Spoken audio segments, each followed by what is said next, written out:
r/ask Reddit. What screams I live on daddy's money? Having names like Jean Ralphio or Mona Lisa. I cannot go out tomorrow. I have to work. Just tell your boss that you want to do it. Don't be afraid of him. Who does he think he is? It happened to me. He works in his father's company. Wow, that's ridiculous. Even fathers who employ their sons usually don't put up with that. His boss is probably a manager who is afraid to upset the company owner's son. People who claim to be financially independent but have never had a job. Independent from financially making any contribution. Had an employee once who was fresh out of grad school. Paid him $60k. He drove a brand new $120k Mercedes. Lived in a 4k month penthouse. Wore all bespoke clothing. etc etc. His salary was definitely a blip on his financial radar. It was wild. Least he's working. When they don't understand financial restrictions. There have been a few people I've met who never really thought about not having enough money to do something. Anything from fixing a car to going out to eat. If you say you can't do something because you're broken, they respond with, just put it on your credit card. They are likely a candidate. A friend who doesn't really work much. Has never made more than probably around $100k per year. His wife who hasn't worked in 6 years and worked as an admin type person for maybe 3-4 years prior to having kids. They are currently building a multi-million-dollar home. Oh yay. Her dad owns an oil company. I used to work with a guy years ago. We were both in our mid-20s and both working in junior white-collar jobs, making around the same pay. So while it was okay money, it wasn't amazing. This guy was buying his third home in as many years. Like, he already owned 2, lived in one, rented out the other, nice houses, and was buying a third and keeping the other 2 to build a mini property portfolio. When I told him that my wife, who also worked a white collar job, and I couldn't afford a down payment, he responded, just ask your family for the money. That's what I do. When I responded that they didn't have the kind of money, and b, even if they did, we weren't comfortable doing that, he just couldn't understand it. He was visibly confused because it was outside his little bubble. The foreign students who go to school in the expensive metropolitan city, pay international fees, don't attend classes regularly, and only wear designer brands. Obviously this is not reflective of all foreign students. I used to know a girl who always complained about handouts and lazy poor people and pointless charities. I found out the Mustang she drove was a gift from her father. Her parents paid her rent, and her high-paying job was at her mom's company. She honestly didn't see any of that as charity. She got the car, job, and apartment because she's so amazing and deserves it, obviously. God, I absolutely hate people like that. People who don't work for what they have never worked a day in their life should not even speak out about people living on the streets. They would be on the streets if it wasn't for their parents. I have a friend who told me he has distant cousins who live off a trust fund that pays them 10 grand a month each and they're having trouble getting by. An expensive first car as soon as you're old enough to drive. My first thought too, honestly, not even an expensive car, just a new car. New cars cost $20k plus these days, and you can get sensible used cars much cheaper. For someone to get a brand new car off the lot for their first car, that's the parents buying it. An expensive car is just even more obvious.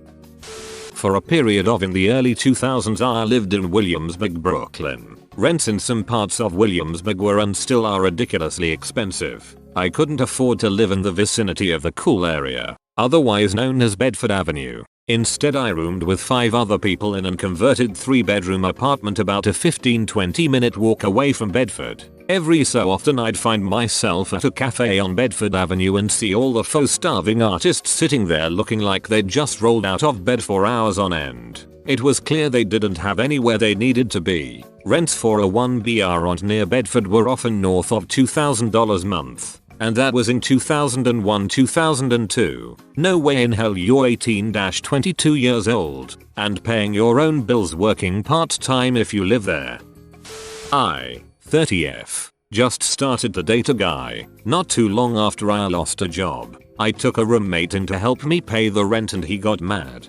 Said that he will be less comfortable because of the privacy and couldn't understand that I put money before the relationship. I said that I will not spit on $500 month and that I won't be able to pay. His solution: ask money from my parents and wait a couple of months till he moves in and saves me. After a fight, I mostly discover that he still lived in his parents' home at 30. His whole shtick about travel as my philosophy suddenly seemed less cool. I broke up that week. Next on House Hunters, I'm a freelance basket weaver. My wife is a kindergarten teacher. We're looking for a rustic house outside of Austin on a $5 million budget. Your first car at 16 is a Mercedes or any luxury cars. You are 27, jobless, still live at your parents' and show off your expensive purses, shoes, clothes and lifestyle on Instagram.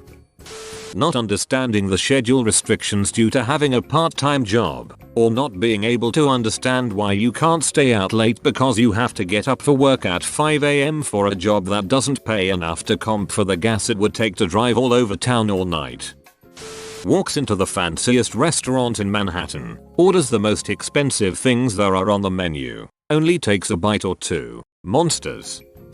Income disparity really beach smacked me when I got out of school. When all of my friends graduated and moved on, most of us hung around the city we went to school near. I had an engineering degree and was making more than most of my friends, but still living in a major US city on an entry-level salary. Times were lean, but whatever. Each weekend though, I was somehow the only person who could barely afford gas or had to stay in because I didn't have bar money. I'd get little nuggets of wisdom from my friends sometimes that I needed to be smarter with my money. But these guys were living in the same shitty apartments as me, going to the same bars whilst somehow making less. It confused the duck out of me. They got vacations, nice dinners in town and bought new cars. Meanwhile I was out earning them by like $10,000 per year and eating ducking Hot Pockets for dinner 5 nights a week and driving a beat up old Hyundai with a savings account balance of 0. A few years later I was talking to someone in that group and he said something to the effect of, yeah, everyone's parents take care of them after they get out of school. It's what they're supposed to do. Then it clicked. I'm 35 now and it's so painfully obvious when I see the same brand of 22-year-old kids around town ordering the most expensive thing on the menu. That shit's daddy money and he's acting like he earned it. They just got a prime spot on the Slytherin Quidditch team and everyone else on the team just happens to have the latest Nimbus brooms. You know those YouTubers who casually drive supercars around to review them and really it's like a homebrew reality show? Yeah, them. Being a Chinese national and going to a UK university. I mean not all of them, but like most. The cars, the clothes. These kids are ducking kept.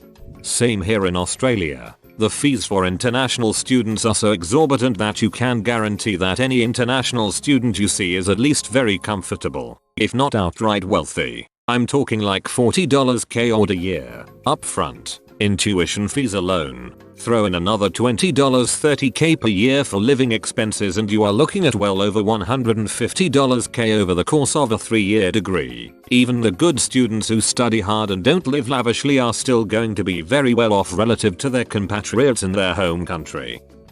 I live in a relatively high income community, and I'll see teenagers with Rolexes and all-us Jeeps joyriding on the main road. It's no fun to be near them.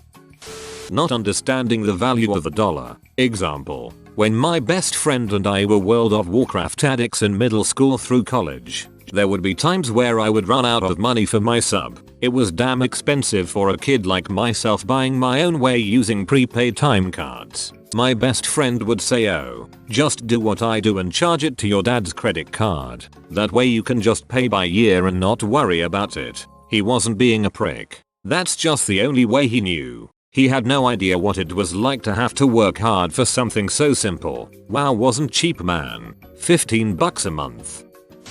Being in college without a job while also getting the latest iPhone every year and never even thinking about scholarships or student loans.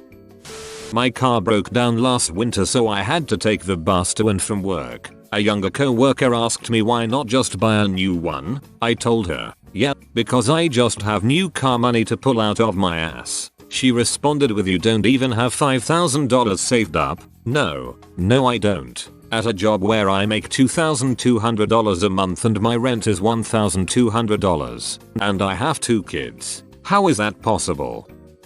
This is an interesting question. Most of us turn to the negative effects of having a financially abundant childhood: entitlement, narcissism, etc. I came from a pretty financially solid family that hooked me the duck up as a child, along with my brother and sister, and we all have very different attitudes towards money and people. My sister is pretty quiet and reserved and money isn't really a part of her personality, but she's extremely tight with her money, buying the cheapest options, looking for deals in every scenario, buying stuff she doesn't even like just because it's the cheaper choice. It's strange because she's never really had a reason to do this. She's never struggled financially. She's like that quirky aunt type that cuts coupons. My brother is your stereotypical rich kid. He thinks money is status. Status equals personal worth, and he treats people according to this perceived worth. I've heard him say things like, "Do you know who I am? I'll have your ducking job. You aren't shit,"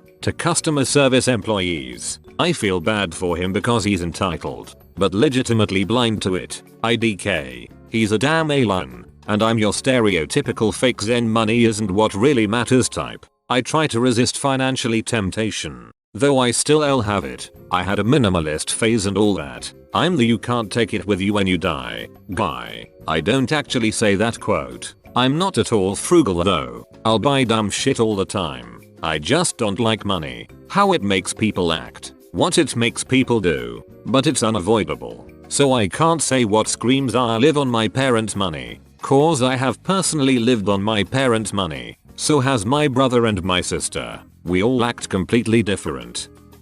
Why don't you just not take out student loans? I knew a guy, oh boy, we went to town to go shopping for some things, and he parked his car in a no parking spot. I told him that he couldn't park there and he said, "Sure I can. It just costs me 370 euros. I've never been that baffled by a response before in my life. Not working, having no desire to work as an adult, not having the basic understanding of working equals money equals food life, etc. Whoa, you made it to the end? You're a ducking mad lad. I'll cut you a deal. Smash like and subscribe for more curated content. It's free and that's a great price.